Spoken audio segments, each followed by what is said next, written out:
you can't go anywhere without a plan. I mean, you can kind of wing it, and there's a lot of good things that have happened from winging it, but you can't run a city, you can't run a large company unless you have a plan, a really good plan. A strategic plan is really important for a city because it's the guiding document for our city. It's where it is that we want to be in 5 years. I think of it more as like a bit of a contract, right, between like the government and the people. We've come together, we've agreed that these are the things that are important to us. And now it's, our job to decide and define how it is that we get to those points. A great plan is only the starting place, and a lot of people do strategic planning, they come up with plans, but where the magic really happens is in the execution of that plan and bringing it to life, actually doing what you said you're going to do. We invested a lot of time to get feedback from the community and make sure that what the citizens were saying is reflected in our plan. We're converting those plans into action. One of the things that we built into this was a very robust performance measurement system so that we didn't just come up with some great ideas and leave them on a shelf, but we really developed a system to make sure that those things that we set out to do, that we're actually going to accomplish them. And that starts with transparency and reporting and accountability. We do quarterly reports. Vice Mayor, now I'll jump in and we will go through quickly our Q2 strategic plan implementation progress. As a quick reminder, our plan has a single vision for our community. We all work together with one purpose. There's 6 value statements, 6 goals, 21 objectives, 138 strategic actions, and 125 performance indicators and milestone measures to help us understand whether or not we're making progress towards the goals that we've set. Good thing for us and for the residents of the city that Jacob he's a planner. This isn't a plan that's just living on a shelf. It's a living, breathing action, call to arms, a call to action. We are on the cusp of some really amazing things coming to Corona, whether it's our downtown revitalization, improvements in healthcare, supporting our business community, bringing in more of those business amenities or community amenities that people want to hear about, investing in our parks, building out trails, improving our infrastructure, reforesting the city, having an incredible urban forest. It's impressive. It's impressive, from the little things to the really big things. And I look at what we have on the plan to go for the next 5 years or the next 3.5 years. And they're all equally impressive. And I'm excited about all of them because I see all of them happening, every single one of them. We have a 5-year implementation schedule that outlines exactly what we're going to do in that plan every year. A wise man once said, what gets measured gets done. And we have a lot of measurements to make sure that the things that we set out to do, we're going to get them done. We are bold. My definition of being bold is probably be taking risks in life, putting things aside that are less prioritized than others, sacrificing things, supporting each other because you have to work with others. You have to be kind to others, be a group person to understand that it takes people in a community to run the world. You could have this great plan, you could have this incredible strategic plan, you could have, all the pieces in the right places, but if you don't have the money to do it, it's going to be really tough. Past 2 years, the city has made incredible strides in really shoring up our financial stability. One of the things that we needed to fix was our unfunded pension liability. Cities all across California have this. It's a major problem, and it's something that I'm really proud of the work that our team and our council has been able to do together. Issuing pension obligation bonds. By doing so, it actually saved the taxpayers $166 million. And there's not much you can do where you can say, hey, I saved the city $166 million. Imagine having a bunch of credit cards with high balances and then getting one bank loan with a really low fixed rate, paying it all off, cutting up the credit cards, and making consistent, aggressive payments towards that bank loan. If it wasn't for Corona residents supporting the sales tax measure, we would have not been in a position to be able to issue those bonds, to be able to get our credit rating increased twice, and to achieve those savings. What we're doing is creating some sustainability for just not today, but for the future. We want to make sure that we're putting programs in place and setting up this city to be successful for many, many years to come. Miss Sitton is an absolute rock star. She really is. She has been wonderful at taking a somewhat complex financial document and breaking it down into manageable pieces that the average person can understand. Kim Sitton, our finance director, she's going to take the first part of this to provide the Q2 budget update. Thank you for the opportunity to update you on where we are through quarter 2. We're going to start off with taking a look at the general fund. So some good news to report. On the general fund inflows, we are projecting an increase. She's very well spoken about it. She makes it very simple for us to understand. And she's always available for questions, not just for me, but anybody that wanted to. A city's financial health is really, really important because ultimately what allows us to provide services is having the financial backing to have good people, have good equipment, good processes, and the right infrastructure in place to serve the community. You're able to free up capital to do things for the community, parks, recreation, activities, infrastructure. If you don't have the financial backing to do that, you're really severely hampered in your ability to take care of your community. We are humble. Being humble means that accepting and adapting to the fact that everybody is equal. You are not superior against each other. If you follow that principle, then your humility will automatically come into play. And that's what people will like about you. And that's how you should be able to communicate to your community. California has the highest percentage of homelessness in the country, and Corona's not immune to it. However, we've taken big steps to address those things. We've invested about $3.5 million in the last 2.5 years. We've hired probably the best I call the homeless czar, and Karen Roper. We're building a system of services. A lot of cities get this wrong. They might fund a street outreach program. They might fund an emergency shelter program. But to effectively address homelessness, you have to have a system of services. The system of services starts with street outreach to build relationships, engage people in services, which we have between CityNet and our police department HOPE teams. There's a counselor that's assigned to the CBAT for short, the Community Behavior Assessment Team, and that individual rides full-time, 40 hours a week with our HOPE officers, our Homeless Outreach Psychological Evaluation team members.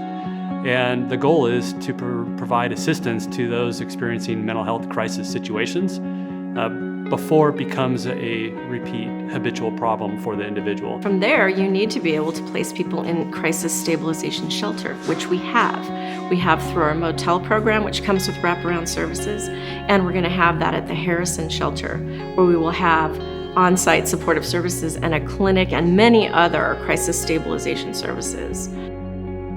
But to truly end homelessness, you don't want to just manage it in shelter and recycle people from shelters back to the streets. You have to have permanent housing. And the City of Corona is doing that. We are developing affordable housing as well as permanent supportive housing for our homeless. Nobody deserves to be out there living in their car. Every human being should be able to live, in a room, at least in a bed, and have a shower and have a bed to sleep in. I lost my job. A month later, my mom died. 6 months later, I'm divorced. Everything hit me at once. I'm a military veteran, so I'm a persistent guy, I'm not gonna give up. And so I just continued to drive for DoorDash, Postmates, Lyft, everything I could.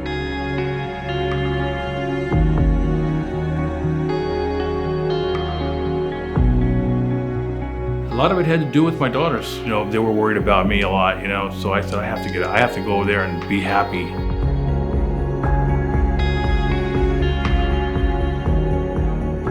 Well, I haven't had them in 4 years. I haven't had, even actually 6 years, I haven't had a way to have my kids over anywhere. They can visit me in my car, right? So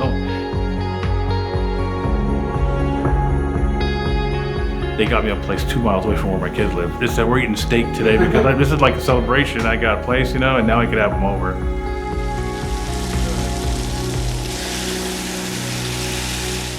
Thank you to the City of Corona. Because of them that I'm in a position where I'm at right now. Because everybody worked together, and if it wasn't for the City of Corona, what kind of programs would there be? We have our nonprofit partners, we have our police department, we have the county housing department, we have the county's behavioral health department. We have multiple faith partners in the community of Corona. We have the Chamber of Commerce. I could go on and on. It's a family of public and private agencies working to end homelessness in Corona. It's been an honor of mine to work with Karen and the rest of the City of Corona team. We're so pleased that Karen had such an integral role as the vice chair of our continuum of care. And I want to thank you for that leadership. It really resounds across the county. You've given an excellent person, Karen, your resources, and she's done amazing things. I've been doing this for 7 years, a little over 7 years. And back in the day, I didn't really feel we had the support of the city. Sorry. I have the support of the city now, and it goes so far. I cannot tell you how important it is. When you can move folks from the streets, stabilization, and on to permanent housing, that's how you end homelessness one person and one family at a time. We are honest. I speak for myself. For now, it's better than what it was before, because when you change stuff around yourself, honesty and trust in God and makes things better in life. When you're honest to yourself and to persons around you, they trust you with their hearts.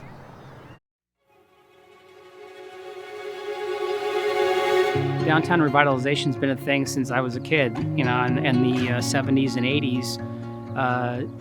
The downtown mall, never really reached its full potential of what it was supposed to be, and they've done these plans, for the last 25 years.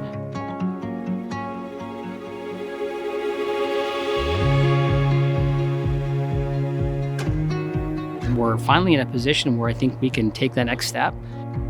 The Downtown Revitalization Plan, it's really an effort, citywide effort, to make sure that we can transform the area here. We can provide a downtown that the community is really proud of. We know that the city of Corona is going places and that our downtown is going to be amazing as soon as it can happen.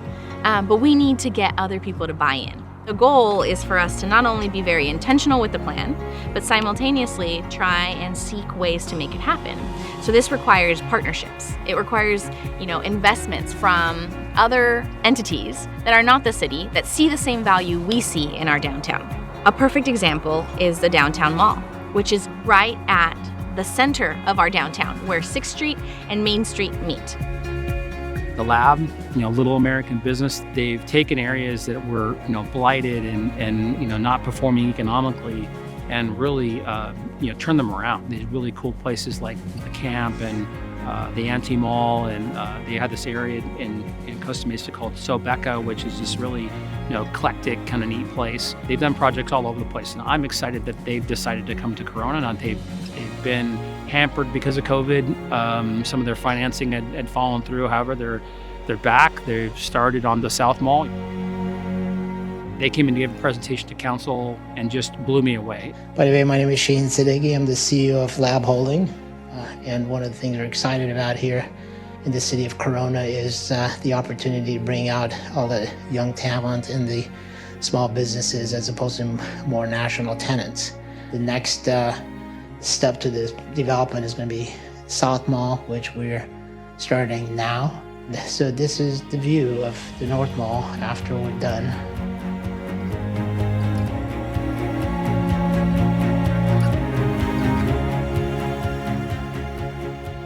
And that is falling in line very well with the larger downtown revitalization plan.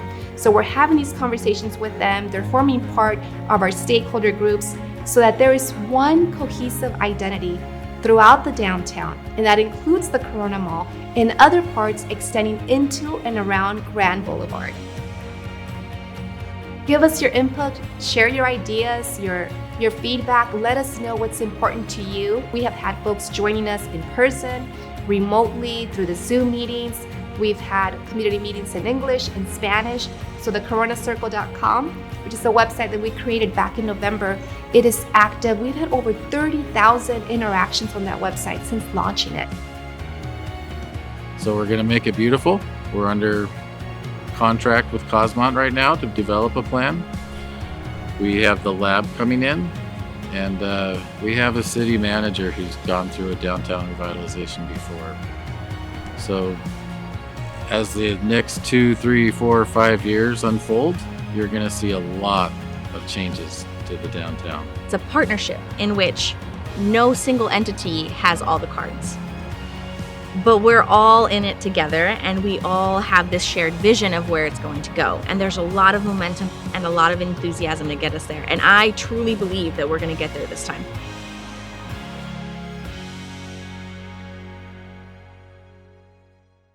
We are driven! I think being driven is super important because you need to know your purpose, you need to know what you're doing in life, and you have to have goals that you can attain. It's been really nice living in the city of Corona, especially with kiddos, that parks has been kind of a big deal right now for us.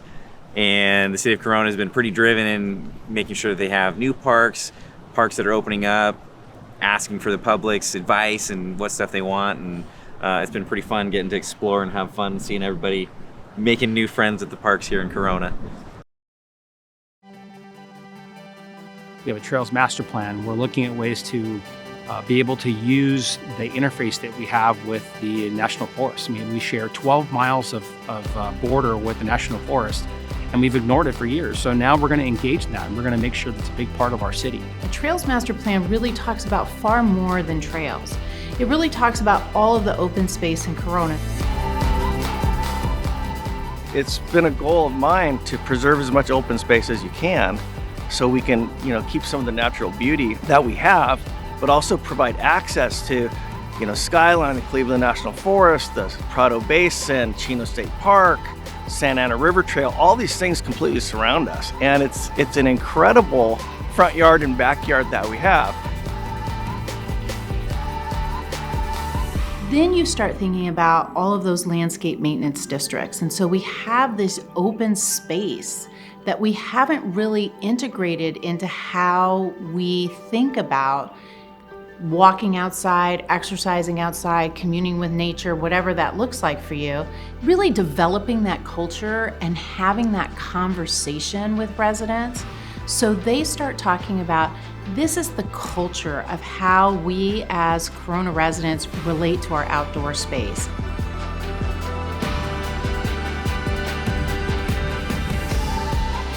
That's really sort of the pull of this second phase, is really to convene people, to have these communications, to talk about the philosophy, and then to market that. I mean, we want to make sure that Corona residents have wonderful access to open space, but we also want to attract people to Corona because of the amazing gateway and access that we offer.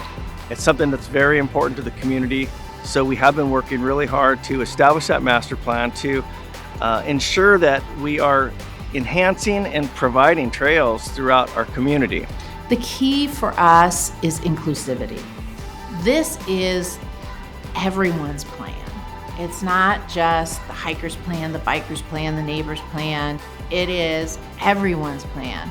So your call to action is always to engage. Tell us what you think. Come to a public meeting. Leave us a message on the website. Give us a call. Engage with us. We want to talk to you. We care about what you think. We are kind.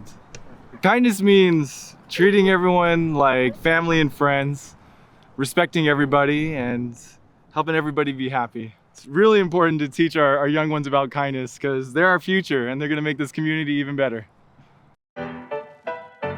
I love this town. I raised my kids here. I grew up here. I've seen it change. I love the history of this town, and I want to contribute. An opportunity to give back to something that's given so much to me.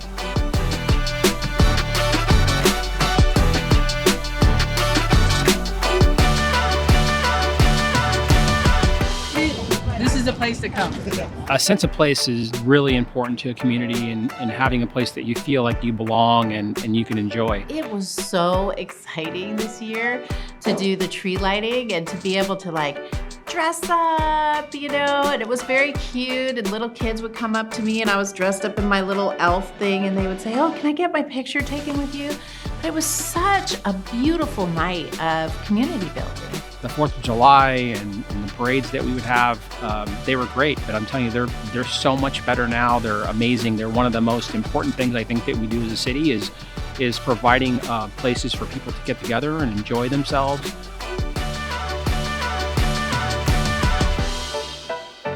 volunteering, giving of yourself to others is a wonderful thing. It makes you happy. It warms your heart.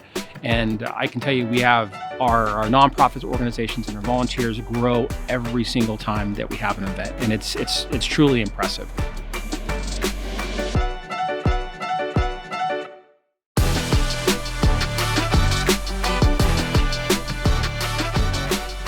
The core of it, what it is service. It's building community through service. And we can do that without it having to be this massive thing, this once a year massive thing. It can be more sustainable if we actually break it down and have it be a more routine thing.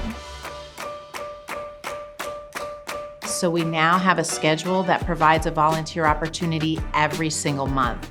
So one Saturday every single month, there's a way to engage with the city of Corona, whether that's cleaning up an area, doing a tree planting.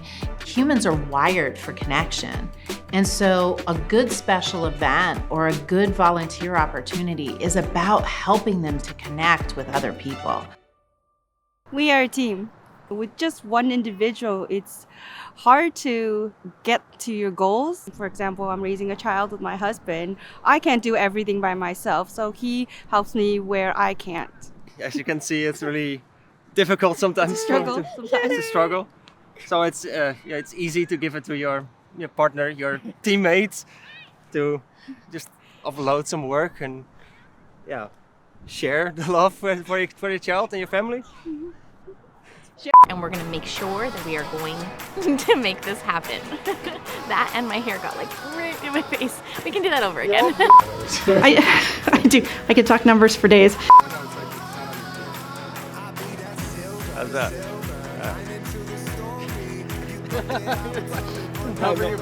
High maintenance. All right. Yeah, we got it. All right. We are a team. Would you like them off? Okay. What a good boy. Hey, come on, son. Come on. Come on, son. Yeah.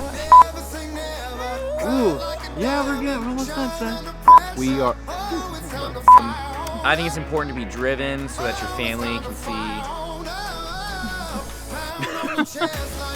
Hi, Corona. This is for your bloopers reel, Jacob. Wait, no, you can speak from the heart. I am going to speak from the heart. So when people volunteer, I'm just going to say this out of the blue, mainly aimed. What is that?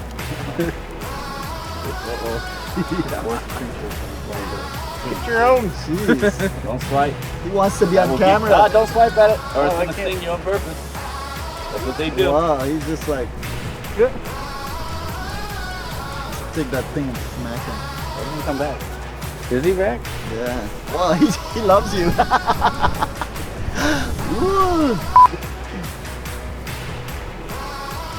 Man, that guy was intense, huh? Yeah, he wouldn't let go, man. He wanted to die. Okay. I got